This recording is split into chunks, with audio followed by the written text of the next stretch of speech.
पश्चिम बंगाल विधानसभा चुनाव से पहले मुख्यमंत्री ममता बनर्जी को बड़ा झटका लगा है। सूबे में आज यानी 8 मार्च को टीएमसी के 5 विधायक भाजपा में शामिल हो गए।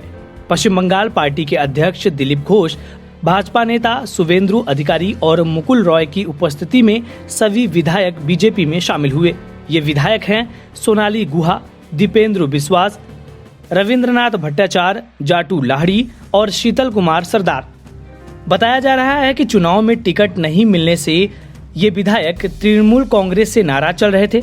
खराब स्वास्थ्य का हवाला देकर हबीबपुर सीट से तृणमूल कांग्रेस द्वारा उम्मीदवार बदले जाने के कुछ ही घंटे बाद पार्टी नेता सरला मुर्मू बीजेपी में शामिल हो गई थी।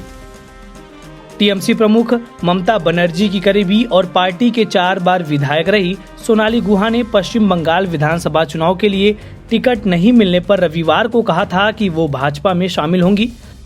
गुहा ने कहा कि भाजपा के राष्ट्रीय उपाध्यक्ष मुकुल रॉय ने उनसे यहां हेस्टिंग्स में पार्टी के कार्यालय में आकर भगवा पार्टी में शामिल होने का अनुरोध किया है। गुहा ने कहा था कि राजनीतिक शख्सियत होने के चलते मैं एक सम्मानजनक पद की इच्छा रखती हूं। उन्होंने कहा कि ममता बनर्जी के भतीजे और टीएमसी सांसद अभिषेक बनर्जी के निजी सहायक और चुनावी रणनीतिकार प्रशांत किशोर के प्रतिनिधियों ने संपर्क किया था। हालांकि टीएमसी खेमे से किसी ने संपर्क नहीं किया। गुहा ने कहा कि मैंने फोन करने वालों से कहा कि मैंने पहले ही बीजेपी के साथ चर्चा शुरू की है। उन्होंने कहा कि वो नई पार्टी के लिए अपना 100% योगदान देंगी, जिस तरह पूर्व में उन्होंने टीएमसी के लिए काम किया था। उन्होंने कहा कि मैं इस बार चुनाव नहीं लड़ूंगी, लेकिन मैं अपनी नई पार्टी के लिए कार्य करना चाहूंगी। मैंने उन्हें कहा कि जहां भी मेरी सेवा की आवश्यकता होगी मैं प्रचार के लिए जरूर जाऊंगी। इसी बीच रॉय ने कहा कि गुहा के अलावा टीएमसी के कई अन्य विधायकों और नेताओं ने शुक्रवार की शाम से उनसे संपर्क किया था।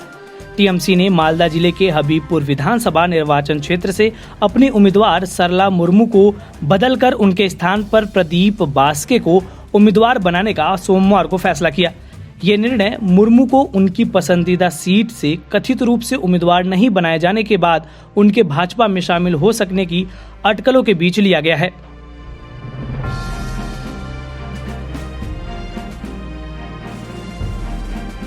इस वीडियो में फिलहाल इतना ही। आप अपने सवाल और सुझाव हमें कमेंट्स करके बताइए। बाकी देश और दुनिया की ताज़ा तरीन खबरों की अपडेट्स के लिए हमारे चैनल लोकमत हिंदी को सब्सक्राइब कर लीजिए।